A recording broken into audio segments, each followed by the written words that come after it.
Со крпење на дупките се одржува во живот државното здравство. Според најавите од Синдикатот на геријатрија, дури 150 медицински сестри ги пакуваат куферите и си одат од македонските болници за подобри услови и достоинствена работа во странство.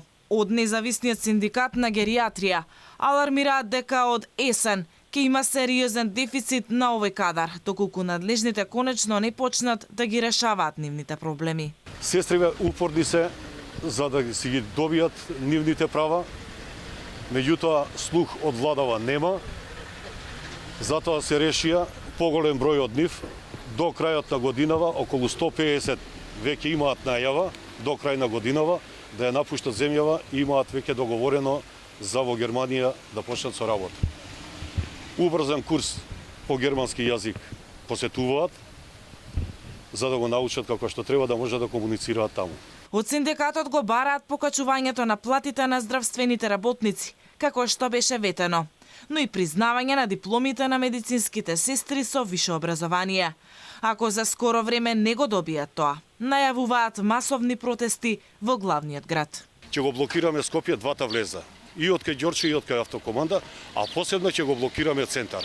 Ќе го блокираме центар така да не може да отидат на работа ниту претседателите на судовите, ниту на собрание, ниту на влада.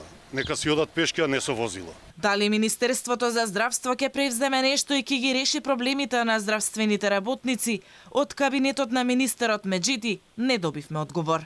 Дека недостига медицински кадар, алармираат и самите лекари, а молат и директорите на здравствените установи, кои бараат итни вработувања. Министерот, последно што кажа на оваа тема, е дека ќе има вработувања, но ќе чека да му кажат каков кадар недостига.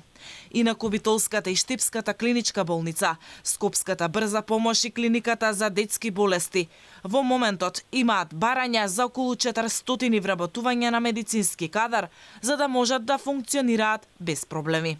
Во оваа бројка не се и здравствените домови и болници од Охрид, Струга и други градови, кои исто така молат за лекари. Некои од нив со години чекаат одобрување од здравство и финансии.